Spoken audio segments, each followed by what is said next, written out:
So, now let's go to the CGGPA hearings. Okay. Nandun ka ho nung September 18, 2024 na hearing sa CGGPA. Nag-attend po ako ng mga meetings pero hindi ko na po matandaan yung exact date. Okay. Ito yung nandun si Attorney Camora. Hindi niyo matandaan. Hindi ko, nag-attend po pero hindi ko na matandaan yung exact date po. Okay. So, in that hearing, now, are you aware that she was asked by Representative Swansing about the grounds for disallowance under the second notice of disallowance? Did you know that? Pwede po bang... Excuse me. Yes, we will flash the TSN. Don't worry, Counsel. It's okay if you don't recall, Jean. Silene. Hindi ko na po maalala yung exact na May we nangyari. just be clarified? Is counsel referring to a September? September 18, 2024 hearing. Of Okay, the committee okay, on let's go. Good Let's Governance. flash page 29 of the TSN. On that hearing, pages 29 and 30. Sure. Please, Tech. Okay na ho? Okay, so, in that hearing, no, Attorney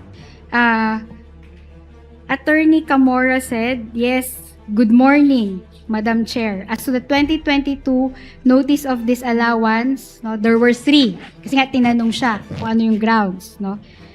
Then the chairperson, sabi, ma'am, pakilakasan po yung boses ninyo, hindi marinig.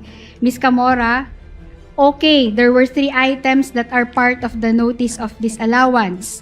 The first one is non-submission of documents on the payment of rewards.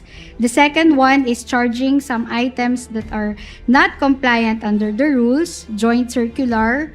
And the third one is non-submission of the revised accomplishment report on the OVP to the 3 regulatory offices, which are the Office of the President, the Senate President, and the Speaker of the House of Representatives. Because they submitted the original one and they made an amendment. And then Representative Swansing said, Mr. Chair, if COA, and then the chairperson said, please proceed, Congresswoman Swansing. Representative Swansing, may I please be enlightened to explain to us, because it seems a little bit technical as to how it was explained by COA, kung pwede hong maipaliwanag sa atin in non-technical terms as to the grounds for disallowance. Okay. Chairperson, COA, pakisimplify, please explain it in layman's term. Ms. Camora, yes, basically, the disallowance are because hindi po nag-submit ng required documents under the joint circular. Do you confirm that? Yes po, based po sa Okay, na sinabi niya yan. Opo. Okay. So, okay. Let's go to the April 14, 2026 hearing sa COJ, Committee on Justice. Nandun ho kayo? Opo, pero hindi ko na rin po gaano maalala yung Sige, specifics. okay lang. No? We will flash the TSN, the relevant TSN for that. No? Yes, we are referring to page 194 of the COJ TSN dated April 14, 2026. Kindly flash it on the screen. 194. Okay. Okay. So, in that hearing, Representative De Lima asked Attorney Camora, no, if there's anything in the COA decision dated April 10, 2026, stating that the alleged misuse of funds, Okay, just to lay the basis, no? Dito sa hearing na to, tinanong ho si Attorney Camora na kung may decision na ba ho yung COA doon sa appeal ni respondent. Tama ho? Maalala nyo lang. Yun po ba yung sa... April 14 na hearing. pero pertaining po ito dun sa fourth quarter 2022 ng OPP. Yes, sakto po. Opo. Okay, so tinanong siya, no? Sinabi niya may decision na nga dated April 10. And then Representative De Lima propounded some questions which are found on page 194 of the TSN. So sabi ho ni Representative De Lima, Meron din ho bang nakasabi, although I know, nasabi nga po, nilinaw po ng ating chair na let's wait for the copy. Yung talagang official copy of the decision. Although you have it already, but we want really yung pinaka-official in the sense na nandyan yung hard copy. Attorney Camora said, opo. Representative De Lima, ay natatandaan niyo ho ba kung yung decision na yan ay may nakasabi doon na mali talaga yung paggamit ng mga confidential fund sa OVP at hindi alinsunod sa circular, sa joint circular? Ms. Camora said, Madam Chair, it's sandali lang po ulit. Then Representative De Lima, hindi sa mga tamang gamit ng confidential funds as prescribed under the joint circular.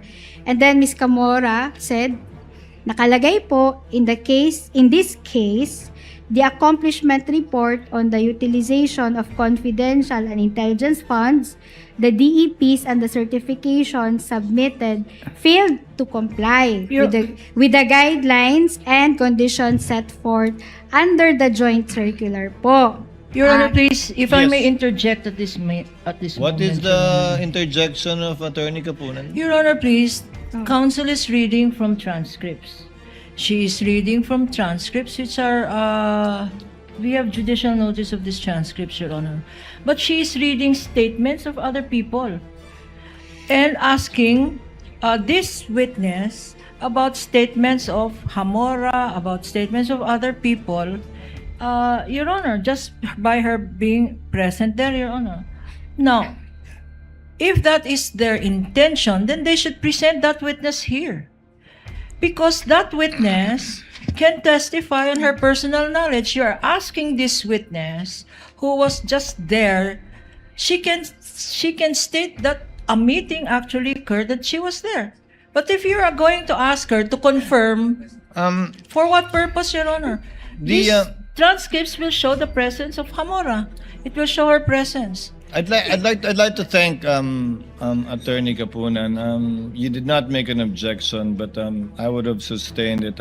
Attorney Christine, counsel for respondent, this was one of the warnings of the presiding officer at that time directed at the prosecution, actually, when they asked for the court to take judicial notice of it, not to use the transcripts to read into the record certain things that is not being testified to by a witness that has personal knowledge over it. If you recall our interjections in relation to the Las Cañas affidavit, this is similar to that. So unless you are referring to the witness herself who testified there, kindly present the witness that you are reading the statements of, because this is only as to tenor, as to the fact that Camora said this. You can confront the witness through another way without reading certain statements made, because the opposing counsel might just do this to you at some point, which I will also not allow. To be fair. Yes, I understand, Your Honor, but Thank the you, wit- Your Honor. But the witness already confirmed that she was at the hearing. I'm just asking if she remembers that these statements being made. It's a way and technique, counsel. I mean, But anyway, Your Honor, Attorney Kapunan might just do that Yes, we will with the just transcripts ask. at some No, Your point, which I Honor, also will not allow. So we will just ask the question at the right time, Your Honor. kindly do so at the right At the time and with the right witness, Your counsel. Honor, please, at the right time and to the right witness. Yes, This is not the right witness, Your Just Honor. just as the presiding officer stated. Move on, Attorney Christine. Okay. Okay, punta ho tayo sa time frame ng expenditures. Okay. Nakalagay ho ba sa JC na may minimum number of days na dapat i-utilize po yung confidential funds? Meron pong nakalagay sa joint circular. Hanapin ko lang po dito.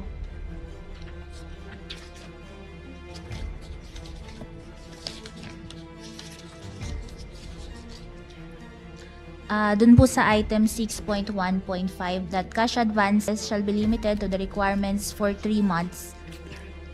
Tapos, yun po, the disbursement voucher. Dun po nasa Okay. 6.1.5. Sige, salamat po.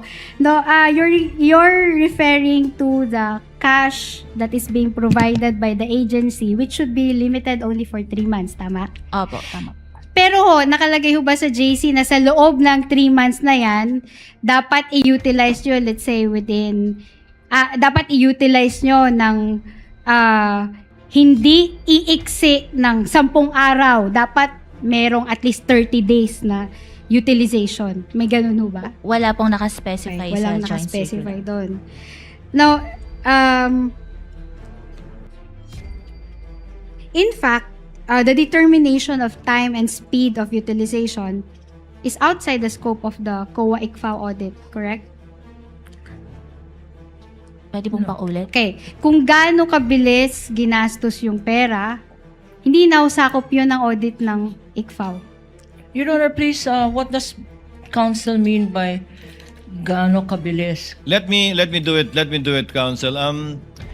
Is the fact that the respondent spent the last quarter confidential funds in 11 days found in any of your AOMs or notices of disallowance? Nabanggit lang po siya doon sa AOM na binanggit po doon na it was spent in 11 days. Pero walang finding in relation to it violating the memorandum circular Wala po, nakalagay lang po na statement na it was used for 11 days. as a statement of fact.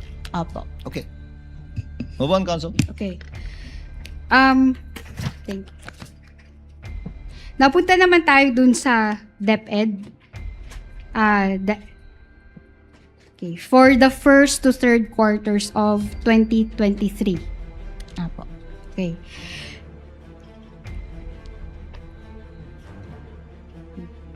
So, with respect to the DepEd confidential funds, no, nasabi nyo rin kahapon na may credit notice na number 2024-162 dated August 8, 2024. Tama? Opo. Okay, yung amount nun ay 75 million pesos. Opo, for the 2 quarters. Okay. And the credit notice was signed by the chairperson Gamaliel Cordoba. Opo, tama po. Okay. So, the issuance of credit notice means that the confidential expenses totaling 75 million were already allowed in audit. Correct?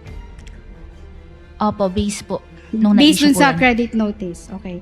So, bale, yung findings ho ni Attorney Wamil, okay, balik ko tayo dun sa AOM number 2024-015. Paki-flash ho ulit. Yung AOM number 2024-015, dated February 1. Okay, covering the first and second quarter of 2023. Binaliwala na ho yun ng COA. Hindi po sa binaliwala, pero nung in-evaluate po namin yung kanilang response, na-comply po yung requirements ng joint Yun nga. circular. Kinancel na yon. Kumbaga, hindi na inadapt ni COA yon, yung findings na yon. Opo, kasi nga during the evaluation, na-comply na yung mga issues raised sa AOM. Okay. So, ibig sabihin, can we go to page 3 of the AOM? No, yung page 3 kasi, nakalagay dun yung mga accomplishment reports. No, we have observed that there was a lengthy direct examination here on the part of Attorney Wamil, no? So ito lahat ng nakalagay sa accomplishment reports, no? Etong counterinsurgency program, abuse prevention and control within the schools, anti-illegal activities operations, anti-extremism terrorist programs, all of the amounts spent here were already allowed in audit.